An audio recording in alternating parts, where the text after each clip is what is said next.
오늘 말씀 빌립보서 2장 19절부터 30절까지 우리 같이 읽겠습니다. 내가 디모데를 속히 너희에게 보내기를 주 안에서 바람은 너희의 사정을 알므로 안위를 받으려 함이니 이는 뜻을 같이하여 너희 사정을 진실히 생각할 자가 이밖에 내게 없습니다. 그들이 다 자기 일을 구하고 그리스도 예수 일을 구하지 아니하되 디모데의 연단을 너희가 아나니 자식이 아버지에게 함같이 나와 함께 복음을 위하여 수고하였느니라. 그러므로 내가 내 일이 어떻게 될지를 보아서 곧 이 사람을 보내기를 바라고 나도 속히 가게 될 것을 주 안에서 확신하노라.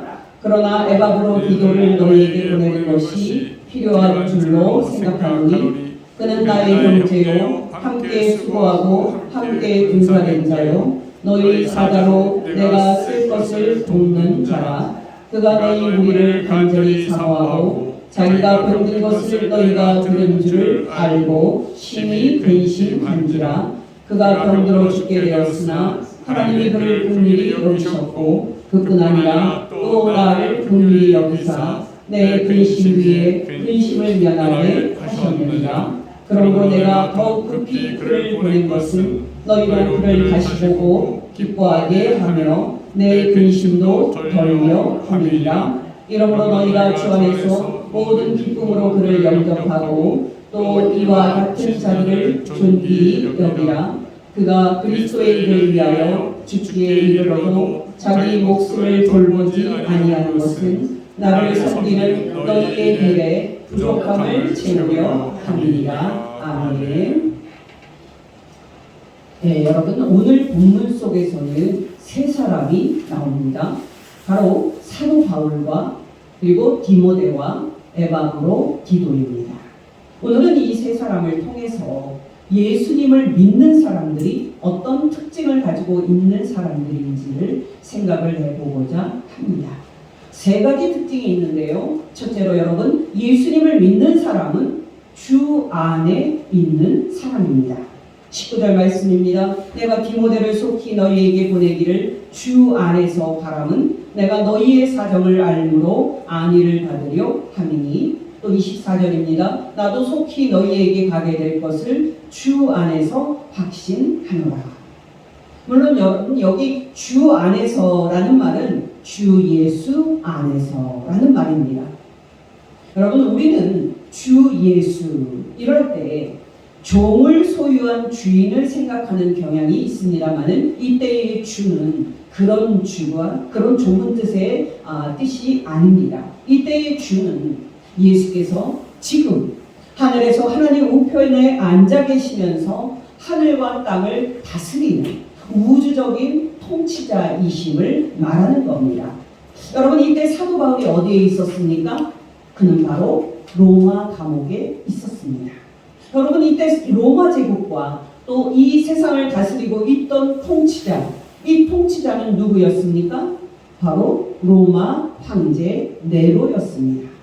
근데 여러분 놀랍게도 사도 바울은 로마 황제 네로가 아니라 예수께서 이 세상을 통치하고 계시는 주라고 고백을 하고 있는 겁니다.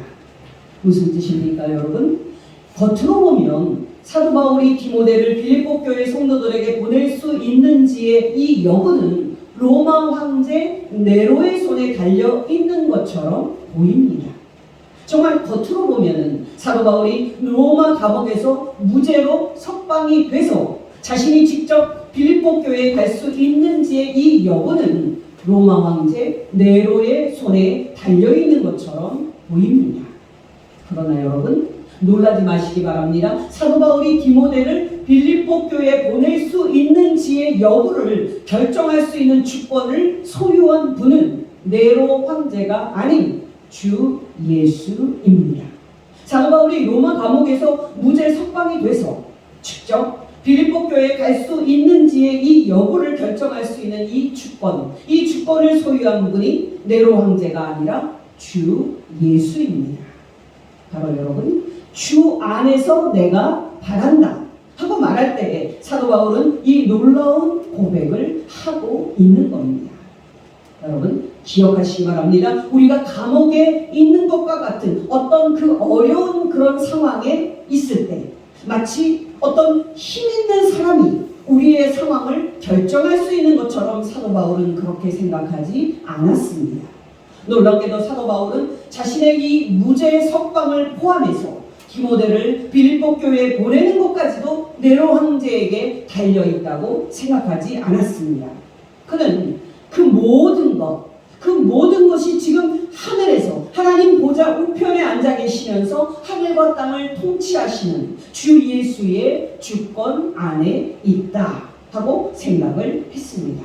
사도 바울의 신앙 고백입니다. 빌립보서 2장 6절에서 11절입니다. 예수는 근본 하나님의 본체시나 하나님과 동등됨을 취할 것으로 여기지 아니하시고 오히려 자기를 비워 종의 형체를 가지사 사람들과 같이 되셨고 사람의 모양으로 나타나사 자기를 낮추시고 죽기까지 복종하셨으니 곧 십자가에 죽으시니라. 이러므로 하나님이 예수를 지극히 높여 모든 이름 위에 뛰어난 이름을 주사 하늘에 있는 자들과 땅에 있는 자들과 땅 아래에 있는 자들로 모든 무릎을 예수의 이름에 꿇게 하시고 모든 입으로 예수 그리스도를 주라 시인하여 하나님 아버지께 영광을 돌리게 하셨느니라. 또 예수께서 죽음에서 다시 살아나신 후 하늘에 올라가실 때에 친히 제자들에게 하신 말씀입니다. 마태복음 28장 18절에서 20절입니다. 예수께서 나와 말씀하여 이르시되 하늘과 땅의 모든 권세를 내게 주셨으니 그러므로 너희는 가서 모든 민족을 제자로 삼아 아버지와 아들과 성령의 이름으로 세례를 베풀고 내가 너희에게 분부한 모든 것을 가르쳐 지키게 하라. 볼지어다 내가 세상 끝날까지 너희와 항상 함께 있으리라 하시니라. 어떠십니까 여러분? 여러분은 주 예수께서 여러분의 모든 것을 주관하고 계심을 알고 있습니까? 정말 여러분은 주 예수께서 여러분의 모든 삶을 지배하고 계심을 알고 있습니까? 여러분, 저는 날마다 미스바 교회를 위해서 기도할 때 겉으로 보면 이 미스바 교회가 바람 한번 훅 불면은 무너질 것처럼 보이는 미자립 교회입니다만은 미스바 이 교회와 또 저희들이 주 예수의 장중에 있음을 믿습니다 하고 기도를 하고 있습니다. 어떠십니까? 여러분도 날마다 여러분의 모든 삶이 주 예수의 장중에 있다 하고 고백을 하고 있습니까? 여러분 기억하시기 바랍니다. 이 세상에서 일어나는 모든 일은 하나도 빠짐없이 모두가 다 주 예수의 주권 아래 있습니다. 정말 저와 여러분의 삶에서 일어나는 모든 것 이것은 하나도 예외 없이 모두가 다 주 예수의 전능하신 손 안에 있습니다. 여러분 이때 오해하지 마시기 바랍니다. 주 예수께서 저와 또 여러분의 그 모든 일을 다 주관하시기 때문에 저와 여러분에게 안 좋은 일이 절대 일어나지 않는다거나 또 그런 불행한 일이 우리를 피해간다 하는 그런 뜻은 아닙니다. 우리가 어떤 안 좋은 환경이라든지 어떤 안 좋은 상황에 있을지라도 정말 우리에게 어떤 고난과 어떤 죽음이 찾아오더라도 우리가 주 예수의 주권 안에 있기 때문에 우리가 절대적으로 안전하다 하는 그런 뜻입니다. 여러분이 알다시피 사도행전 7장에는 최초의 기독교 순교자인 스데반 집사가 나옵니다. 여러분 스데반은 그 당시에 성령이 충만했기 때문에 병을 고치고 그리고 귀신을 쫓아내고 그런 큰 기사와 표적을 나타냈던 하나님의 놀라운 종이었습니다. 또 스데반은 회당에서 유대인들을 상대로 이제 논쟁을 할 때 성령 충만했기 때문에 구약 성경을 가지고 예수께서 주 되심을 아주 탁월하게 증명을 할 정도로 뛰어난 설교자였습니다. 근데 여러분 그가 어떻게 죽었습니까? 사내들인 공회에서 예수의 주 되심을 설교했을 때 돌에 맞아서 죽었습니다. 그러나 여러분 스데반이 죽는 순간 어떤 일이 일어났습니까? 하늘에 계신 주 예수께서 일어나셔서 스데반의 영혼을 받으셨습니다. 사도행전 7장 54절에서 60절입니다. 유대인들이 스데반의 이 말을 듣고 마음에 찔려 그를 향하여 이를 갈거늘 스데반이 성령 충만하여 하늘을 우러러 주목하여 하나님의 영광과 및 예수께서 하나님 우편에 서신 것을 보고 말하되 보라 하늘이 열리고 인자가 하나님 우편에 서신 것을 내가 보노라 하는데 그들이 큰 소리를 지르며 귀를 막고 일제히 그에게 달려들어 성 밖으로 내치고 돌로 칠세 증인들이 옷을 벗어 사울이라 하는 청년의 발 앞에 두니라. 그들이 돌로 스데반을 치니 스데반이 부르짖어 이르되 주 예수여 내 영혼을 받으시옵소서 하고 무릎을 꿇고 크게 불러 이르되 주 예수여 이 죄를 그들에게 돌리지 마옵소서 이 말을 하고 자니라. 또 예수께서 친히 하신 말씀 요한복음 10장 28절 29절입니다. 내가 그들에게 영생을 주노니 영원히 멸망하지 아니할 것이요 또 그들을 내 손에서 빼앗을 자가 없느니라. 그들을 주신 내 아버지는 많이보다 크심에 아무도 아버지의 손에서 빼앗을 수 없느니라. 또 로마서 8장 38절 39절입니다. 내가 확신하노니 사망이나 생명이나 천사들이나 권세자들이나 현재일이나 장래일이나 능력이나 높음이나 기품이나 다른 어떤 피조물이라도 우리를 우리 주 예수 그리스도 안에 있는 하나님의 사랑에서 끊을 수 없으리라. 자신이 비록 로마 감옥에 있지만 네로 황제가 아닌 예수께서 자신의 모든 삶을 주관하시는 주이심을 알았으니까 사도 바울이 네로 황제를 두려워했겠습니까? 더 나아가서 자신이 순교를 당할지라도 죽음까지도 정령 사망의 권세까지도 주 예수의 주권 안에서 어떤 힘도 없고 또 죽을 때 자신이 주 예수 그리스도의 품 안에 안길 것을 알았기 때문에 사도 바울이 죽음을 두려워했겠습니까? 어떠십니까 여러분? 여러분에게도 사도 바울처럼 주 예수께서 여러분의 모든 삶을 주관하시기 때문에 어떤 환경에서도 누리는 기쁨과 평안이 있습니까? 여러분, 우리는 어려움이 없고 형통할 때만 주 예수께서 우리의 삶을 주관하시는 주이심을 믿는 경향이 있습니다마는 결코 그렇지 않습니다. 우리가 건강하든 또 질병에 걸렸든 또 우리가 오래 살고 죽든 아니면 질병이나 사고로 죽든 우리는 어떤 경우에도 주 예수의 주권 아래 통치 아래 있습니다. 그러므로 여러분 우리가 주 안에서 항상 기뻐할 수 있고 주 안에서 항상 평안할 수 있는 겁니다. 고난과 또 죽음을 포함해서 여러분의 모든 삶이 주 예수의 주권 안에 있음을 알아서 항상 주 안에서 기뻐하고 또 범사에 주 예수의 주권을 신뢰하는 복된 성도 되시기를 예수 이름으로 축원합니다.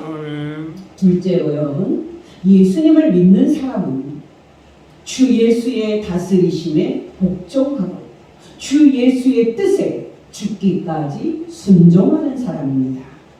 어떠십니까 여러분? 여러분은 주 예수라고 부르면서 여러분의 마음대로 사는 것이 아니라 예수님의 주권에 날마다 복종을 하고 있습니까? 여러분은 정말 날마다 주 예수 앞에 여러분의 무릎을 꿇고 예수님의 뜻에 죽기까지 복종하겠습니다 라고 결단을 하고 있습니까? 여러분은 신앙을 뭐라고 생각하십니까?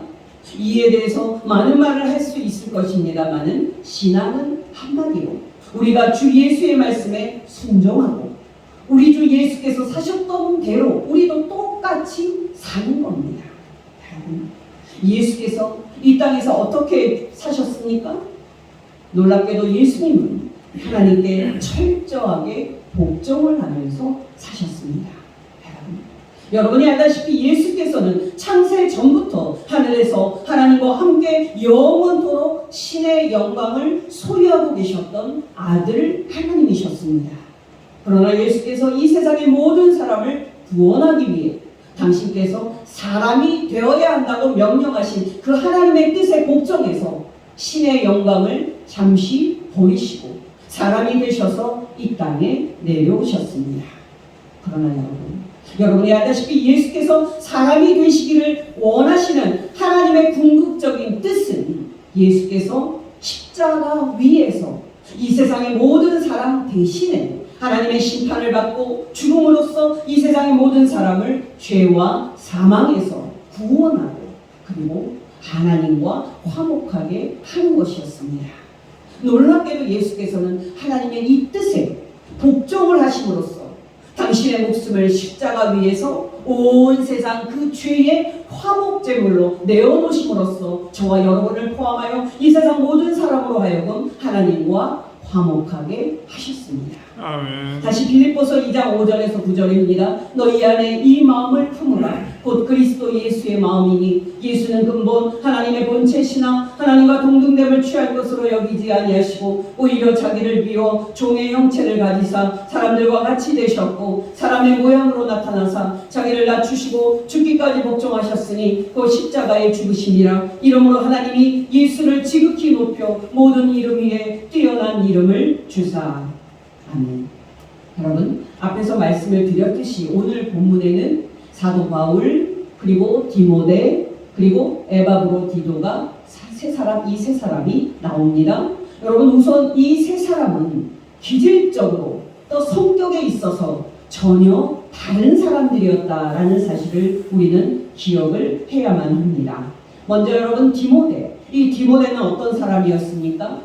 그는 사도 바울을 이제 1차 전도 여행 때 갈라디아 지역의 이 루스드라에서 복음을 전했을 때 유대인이었던 어머니와 함께 예수 그리스도를 믿었던 청년이었습니다. 여러분, 약 5년 후에 사도 바울은 유대인이건 또 아니면 이방인이건 할 것 없이 모든 사람이 오직 예수 그리스도의 은혜로 구원받는다 하는 이 교리를 확정한 예루살렘 공회를 마치고 1차 전도 여행 때 설립된 교회들에게 예루살렘 공회의 결정사항을 알리고 그들의 믿음을 굳게 하고자 또 2차 전도 여행을 떠나게 됩니다. 그때 사도 바울은 당연히 루스드라에도 들리게 되는데요. 바로 그때 사도 바울은 루스드라에서 신실하게 예수님을 믿고 있던 청년 디모데를 자신의 동역자로 뽑아서 2차 전도 여행에 동행을 하게 됩니다. 여러분, 그때는 역사상 처음으로 예수 그리스도를 믿는 교회들이 각 지역에 처음으로 설립이 되는 그런 개척 시대였기 때문에 각 교회에 문제가 있는지 그러한 사정을 살피고 사도 바울에게 그 소식을 알려주는 사신이 필요했습니다. 바로 디모데가 이런 역할을 했습니다. 예를 들어서 사도 바울은 디모데를 데살로니가 교회에 파송을 했고요. 데살로니가전서 3장 2절 3절에 나옵니다. 또 고린도전서 4장 1절에 보면은 또 고린도 교회에도 파송을 했고요. 또 오늘 본문을 보면은 마지막으로 빌립보 교회에도 디모데를 파송했습니다. 여러분, 이때의 파송들은 사도 바울이 쓴 편지들을 각 교회에 전해주는 사신의 역할이 주 역할이었습니다만은 그 역할에는 일정 기간 그 교회에서 개척교회를 목회하는 역할도 포함이 되어 있었습니다. 바로 디모데 전후서는 젊은 목회자인 디모데가 이제 갓 태어난 교회를 목회할 때 어떻게 목회를 해야 하는지에 대해서 사도 바울이 디모데에게 보냈던 목회 서신이었습니다. 여러분, 시간 관계상 지금은 다 근거 구절을 살펴볼 수는 없습니다만은 디모데는 2차 전도 여행 때에 사도 바울과 함께 복음의 동역자로서의 삶을 시작하면서 그 후 내내 디모데는 사도 바울을 한 번도 떠나지 않고 사도 바울이 순교할 때까지 그 곁을 내내 지켰습니다. 디모데는 비교적 긴 1년 6개월 동안의 고린도 사역에서뿐만 아니라 가장 길었던 3년 동안의 에베소 사역에서도 사도 바울과 함께 했습니다. 물론 디모데는 3차 전도 여행 후에 사도 바울이 목숨을 걸고 예루살렘을 향해 올라갈 때도 사도 바울과 같이 동행을 했습니다. 지금 사도 바울이 로마 감옥에서 이 빌립보서를 쓰고 있을 때 디모데는 어디에 있었습니까? 바로 사도 바울과 함께 로마에 있었습니다.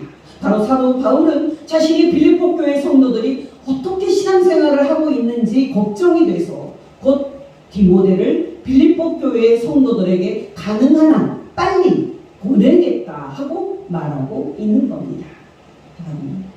중요한 것은 뭡니까? 바로 디모데는 육체적으로는 몸이 약해서 사도 바울이 포도주를 좀 먹으라고 권할 필요가 있었고요. 그 성격은 소심하고 또 예민한 면도 있어서 담대한 마음을 가지라고 사도 바울이 권면할 필요가 있었던 그리스도인이었습니다. 이에 반해서 여러분, 기질상으로 보면은 사도 바울은 디모데와 다르게 어떤 고난과 역경도 마다하지 않는 저돌적인 초사형의 그리스도인이었습니다. 그렇다면 여러분, 에바브로디도는 어떤 사람이었습니까? 그는 빌립보 교회 성도들이 로마 감옥에 있는 사도 바울에게 쓸 돈을 전달을 하도록 파송한 사람이었지만 또한 로마에 계속 머물면서 사도 바울의 그 고단한 감옥 생활을 뒷바라지 하도록 파송한 사람이기도 했습니다.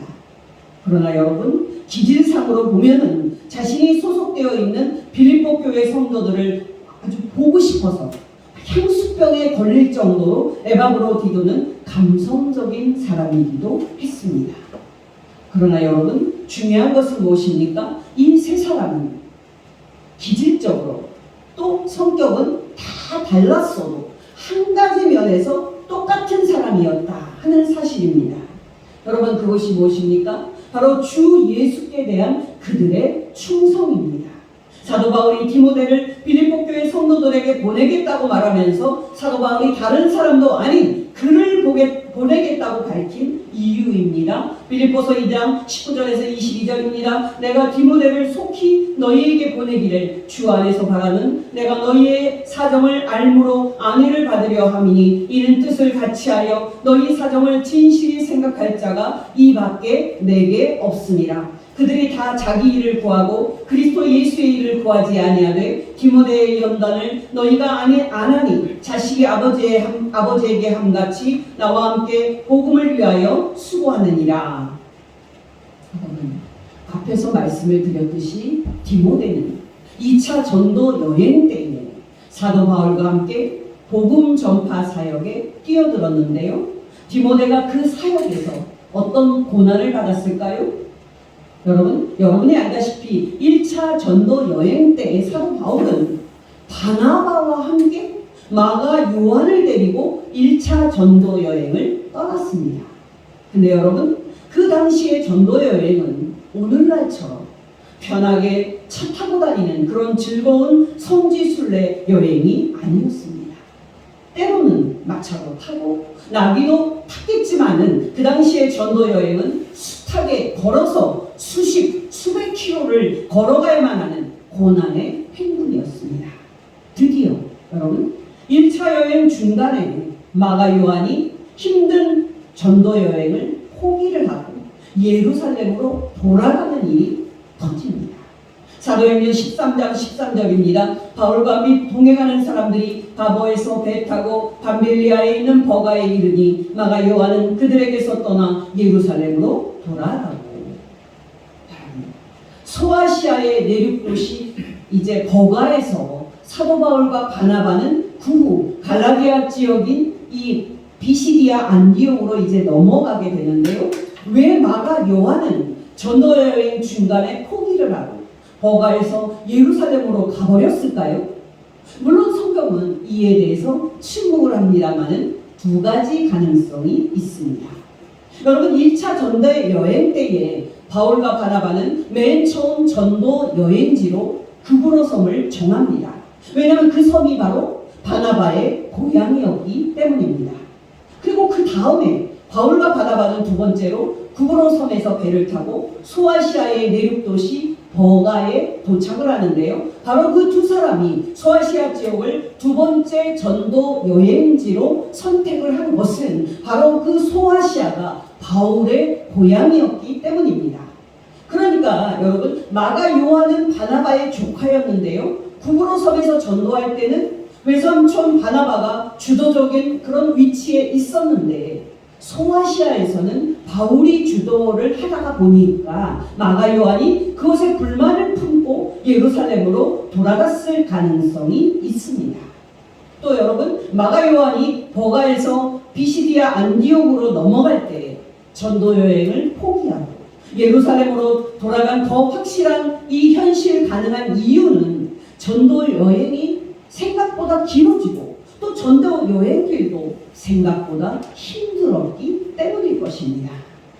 여러분, 우리는 바울과 바나바가 버가에서 비시디아 안디옥으로 넘어갔구나 하고 쉽게 생각할 수 있습니다만은 그 거리는 160km나 되는 먼 거리였고요. 또 평균 고도가 해발 1100m나 되고 또 최고봉은 해발 3300m나 되는 아주 험준한 타우루스 산맥을 걸어서 넘어가야만 하는 그런 힘든 길이었습니다. 갈라디아서 4장 13절에는 이 힘든 산맥을 넘어서 갈라디아 지역 비시디아 안디옥에 바울과 바나바가 도착을 했을 때 사도 바울이 그 길이 너무 힘들어서 육체에 병이 생겼다 하고 말할 정도로 고생을 했다는 말이 나오고요. 또 이런 힘든 전도 여행길이 마가 요한이 중간에 예루살렘으로 돌아간 더 확실한 이유일 것입니다.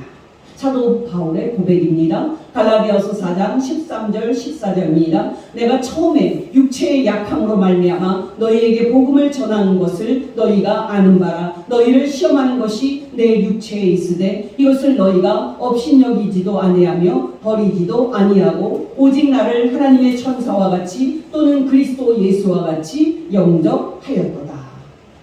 그렇다면 여러분, 2차 전도 여행 때부터 사도 바울의 동역자가 된 디모데가 사도 바울과 함께 전도 여행을 다니면서 무수히 많은 그런 고생을 했고 또 무수히 많은 위험을 겪었다 하고 봐야 됩니다.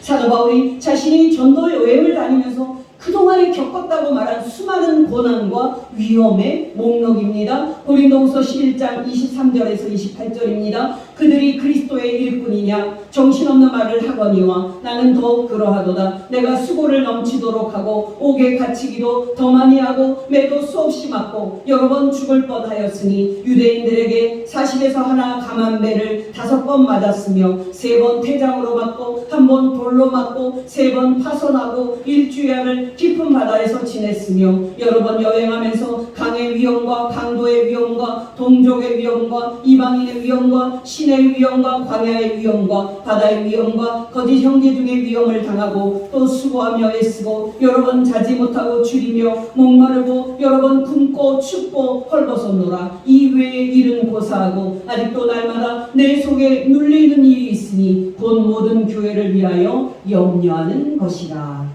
아멘. 여러분, 중요한 것은 무엇입니까?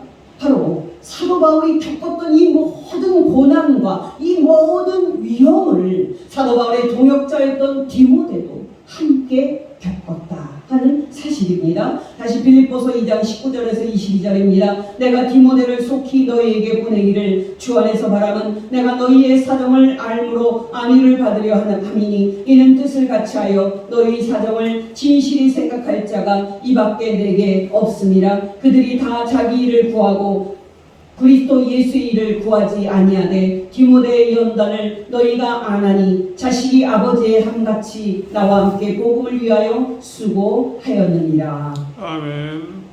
여러분 기억하시기 바랍니다. 사도 바울 주변에는 놀랍게도 예수 그리스도를 믿는 많은 그리스도인들이 있었습니다. 근데 여러분, 디모데 외에는 어떤 그리스도인도 사도 바울이 빌립보 교회에 파송을 하기에 적합하지가 않았습니다. 왜냐하면 오직 디모데만이 자신의 유익이 아니라 예수 그리스도의 유익을 구하고 또 오직 디모데만이 성도들의 유익을 구하고 또 희생적으로 예수 그리스도의 주 되심에 죽기까지 충성했기 때문입니다. 그렇다면 여러분, 빌립보 교회 성도들이 로마 감옥에 갇힌 이 사도 바울의 곤고한 수감 생활을 돕도록 파송을 한 이 에바브로디도, 이 에바브로디도는 어떤 사람이었습니까? 놀랍게도 그도 사도 바울과 디모데처럼 예수 그리스도의 주 대신에 죽기까지 충성한 그리스도인이었습니다.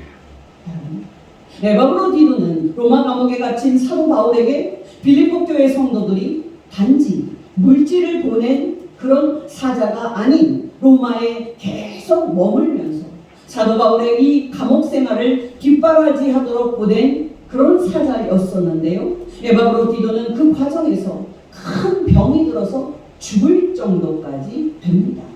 물론 에바브로디도가 예수 그리스도의 복음을 위하고 또 사도 바울을 섬기다가 병들어 죽게 된 소식을 들은 빌립보 교회 성도들은 이만저만 걱정이 아니었습니다. 그런 상황에서 사도 바울은 장기적으로는 빌립보 교회에 디모데를 보내고 또 자기도 직접 가겠다고 말하지만은 일단 속히 에바브로디도를 빌립보 교회에게 돌려보내겠다 하고 말합니다. 빌립보서 2장 25절에서 30절입니다. 그러나 내가 에바브로디도를 너희에게 보내는 것이 필요한 줄로 생각하노니 그는 나의 형제요 함께 수고하고 함께 군사된 자요 너희 사자로 내가 쓸 것을 돕는 자라. 그러나 너희 무리를 간절히 사모하고 자기가 병든 것을 너희가 들은 줄을 알고 심히 근심한지라. 그가 병들어 죽게 되었으나 하나님이 그를 긍휼히 여기셨고 그뿐 아니라 또 나를 위하여 나를 긍휼히 여기사 내 근심 위에 근심을 면하게 하셨느니라. 그러므로 내가 더욱 그를 급히 보낸 것은 너희로 그를 다시 보고 기뻐하게 하며 내 근심도 덜려 함이니라. 그러므로 너희가 주 안에서 모든 기쁨으로 그를 영접하고 또 이와 같은 자들을 존귀히 여기라. 그가 그리스도 예수의 일을 위하여 죽기에 이르러도 자기 목숨을 돌보지 아니한 것은 나를 섬기는 너희의 일에 부족함을 채우려 함이니라. 아멘. 여러분 놀랍지 않습니까? 에바브로디도도 사도 바울과 디모데처럼 예수 그리스도의 주 대신에 죽기까지 충성한 그리스도인이었습니다. 정말 에바브로디도도 예수 그리스도의 이 복음을 전파하는 사도 바울과 함께 복음을 위해서 고난을 받았고 사도 바울의 옥중이 생활을 뒷바라지하고 빌립보 교회 성도들의 유익을 위해서 그 목숨도 아끼지 않을 정도로 이제 헌신을 해서 병이 들 정도로 그렇게 희생적으로 예수 그리스도의 영광과 예수 그리스도의 복음과 또 성도들을 위해서 산 그리스도인이었습니다. 중요한 것은 뭡니까?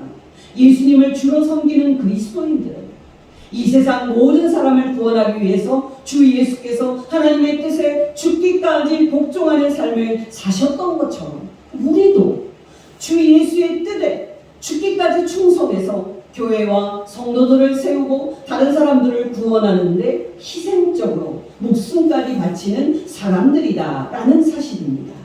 어떠십니까 여러분? 여러분도 이 세 사람처럼 여러분의 이익이 아니라 예수 그리스도의 이익을 위해서 여러분의 가진 모든 것을 바치고 있습니까?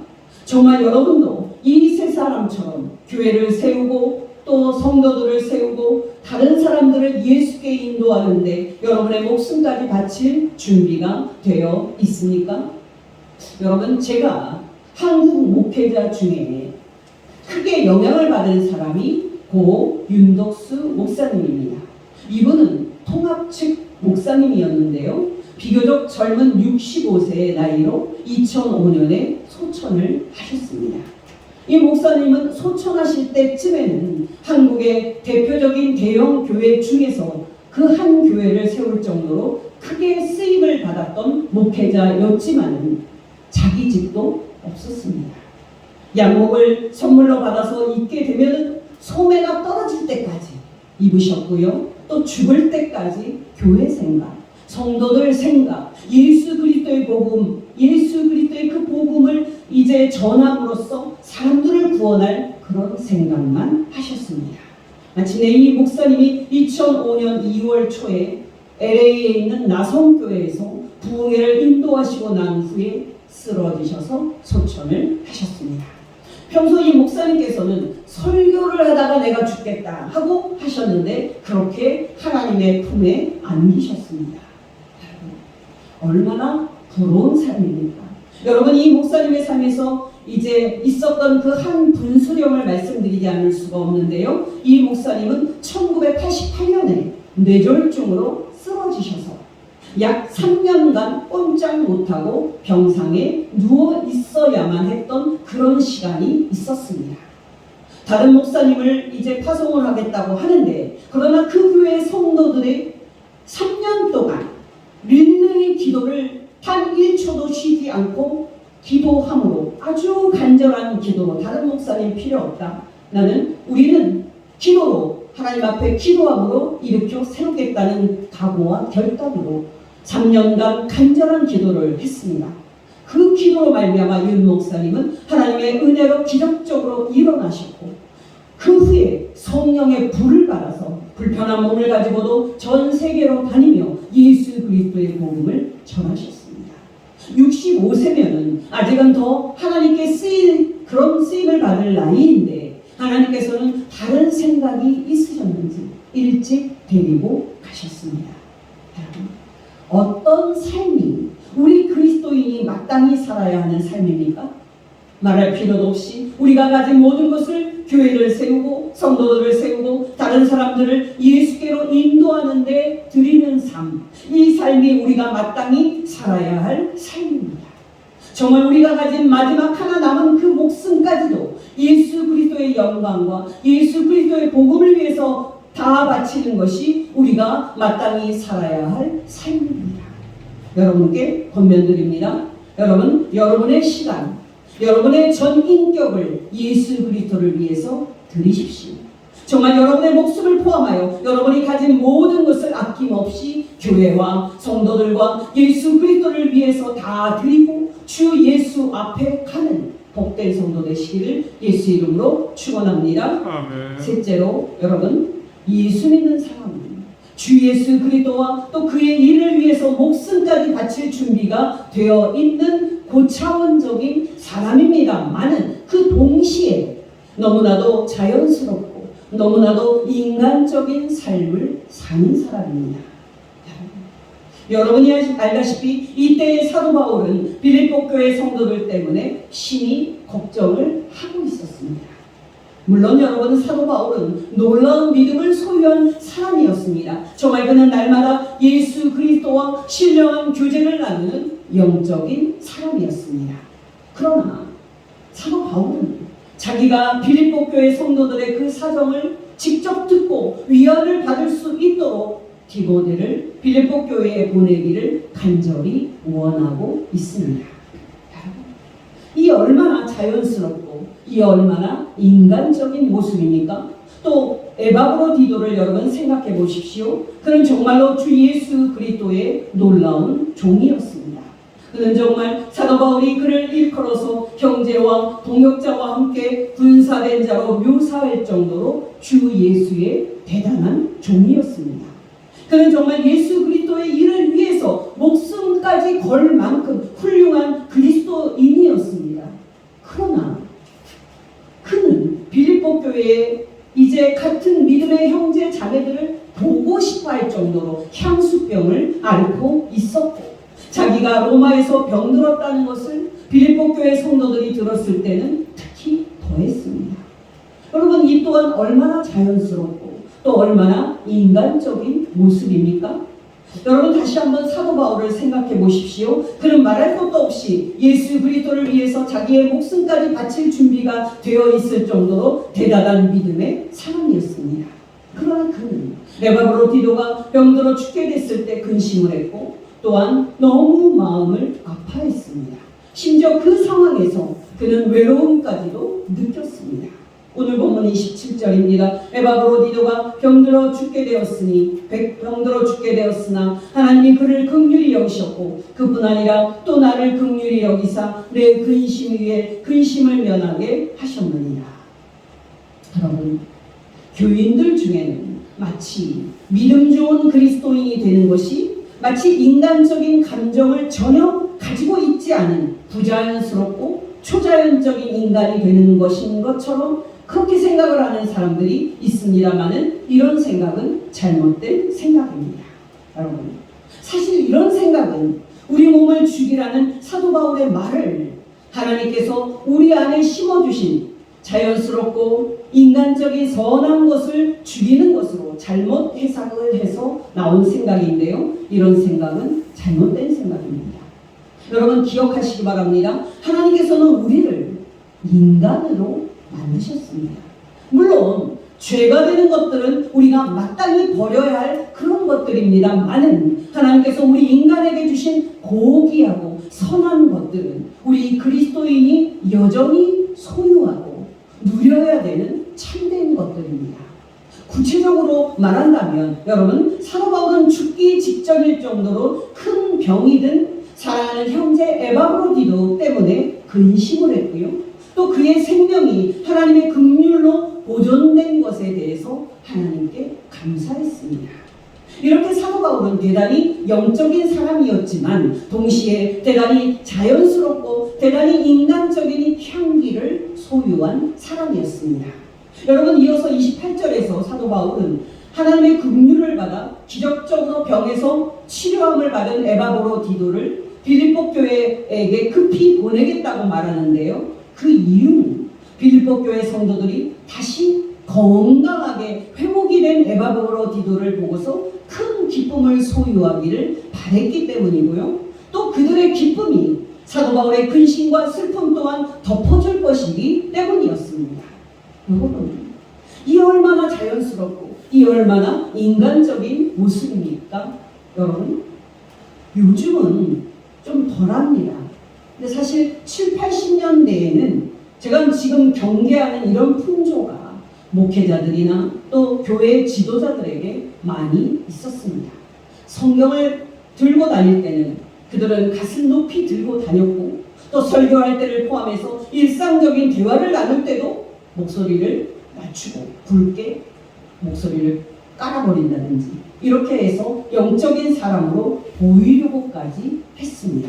심지어 마치 영적인 사람은 하나님이 우리 인간에게 주신 모든 선한 인간적인 감정들을 다 없애고 로봇과 같은 단조로운 비인간적인 사람이 되는 것이냐, 기도원에 나가고 또 대화를 해도 영적인 대화만 하는 등의 그런 생각을 가지고 있었습니다. 그래서 성도들은 목사님들과 영적인 대화 외에는 무언가 인간적인 대화를 하기가 좀 꺼려질 그럴 정도였습니다. 왜냐하면 성도들은 목사님들을 하늘 영역에서만 노는 영적인 사람으로만 생각을 했고 또 목회자들도 자신을 그렇게 생각을 하는 경향이 강했습니다. 그러나 여러분 기억하시기 바랍니다. 사도 바울은 하늘 영역에 속한 신령한 사람이었습니다만은 동시에 항상 땅에 발을 딛고 사는 사람이었습니다. 앞에서도 말씀을 드렸듯이 육신을 십자가에 못 박으라는 사도 바울의 말을 우리가 우리 인간의 모든 자연스럽고 또 모든 인간적인 그런 감정과 성품을 십자가에 못 박는 것으로 잘못 해석을 해서 모든 인간적인 것들을 죽이는 금욕주의나 또 수도원 형태의 신앙을 좋은 믿음으로 생각을 합니다만은 이런 형태의 금욕주의는 잘못된 겁니다. 마땅히 여러분께서는 믿음이 성숙하면 성숙할수록 자연스럽고 인간적인 모습에서도 더욱더 사람 냄새가 나는 모습을 누리셔야 합니다. 또 여러분 에바브로디도가 병들어 죽게 됐을 때 그의 병을 고치지 못했던 사도 바울을 생각해 보십시오. 여러분이 알다시피 사도 바울은 많은 병을 고쳤고 또 많은 귀신을 쫓아낼 수 있을 정도로 성령의 능력으로 충만한 사람이었습니다. 그러나 놀랍게도 사도 바울은 사랑하는 형제 에바브로디도의 이 병은 고칠 수 없었습니다. 여러분이 알다시피 오늘날에는 어떤 병에 걸렸든지 믿음만 있으면 나을 수 있다고 믿는 사람들이 있습니다만 이런 생각은 잘못된 생각입니다. 여러분 기억하시기 바랍니다. 하나님께서는 감사하게도 우리의 병을 기적적으로 고치실 수 있습니다. 그러나 여러분 하나님께서 하시는 기적적인 치유는 여러분과 제가 일어나야 한다고 생각할 때 일어나는 그런 기계적인 것이 아닙니다. 정말 하나님의 기적은 우리가 언제든지 그 주권을 대행할 수 있는 것처럼 우리의 소유를 삼을 수 있는 그런 이제 법칙적인 그런 것이 아닙니다. 왜냐하면 그것은 그렇게 하기를 원하시든 또 원하시지 않든지 간에 오직 주 예수 그리스도의 손 안에 있는 것이기 때문입니다. 그래서 여러분, 에바브로디도가 병들어 죽게 되어 죽음의 문턱에 이르렀을 때에도 사도 바울은 결코 에바브로디도를 고칠 수가 없었던 것이고, 에바브로디도 자신도 기도로 스스로를 결코 고칠 수 없었던 겁니다. 오직 하나님만이 하나님의 때에 하나님의 방법으로 또 하나님의 주권과 긍휼로 에바브로디도를 고쳐 주셨습니다. 여러분, 기억하시기 바랍니다. 어떤 사람이 자신을 하나님의 비밀을 통달한 신령한 사람이라고 말하면서 내가 성경에서 하나님께 축복받는 그런 방법을 찾았다. 내가 성경에서 하나님께 병고침을 받고 기적을 경험할 수 있는 법칙을 찾았다. 이렇게만 하면 누구나 다 하나님의 기적을 우리에게 주시는 모든 은사가 성령님의 주권하에 있음을 부인하는 말이기 때문입니다. 그러므로 여러분, 우리는 내가 어느 때에 기적적으로 치유를 받을 것이다 하고 말해서는 안 됩니다. 또 내가 하라는 대로 하기만 하면 어떤 병도 고침을 받고 큰 물질 축복도 받을 것이다 하고 다른 사람에게 말해서도 안 됩니다. 왜냐하면 성령 하나님께서는 오직 당신의 주권대로 우리에게 은사를 나누어 주시는 분이기 때문입니다. 그런 점에서 여러분, 성령께서는 어떤 사람의 병은 기적적으로 고치시기로 작정을 하십니다마는 어떤 사람은 그렇게 하지 않기로 작정하시는 것입니다. 정말 성령께서는 어떤 사람은 병을 고쳐서 생명이 연장되도록 허락하십니다마는 또 어떤 사람은 죽는 것이 허락되는 것입니다. 그러므로 여러분, 우리가 기적적으로 치유받지 못한 성도와 또 병으로 죽는 성도를 볼 때 그들이 뭔가 하나님께 잘못한 것이 있거나 마치 그들의 회개가 충분하지 못해서 하나님의 그런 기적을 받지 못한 것처럼 생각을 하면 안 됩니다. 정말 그들의 믿음이 부족하기 때문에 병이 낫지 않는 것처럼 생각하면 안 됩니다. 정말로 모든 것은 주 예수 그리스도의 주권에 달려있고 오직 주 예수만이 우리에게 어떤 일이 일어날지를 결정하시는 겁니다. 중요한 것은 뭡니까?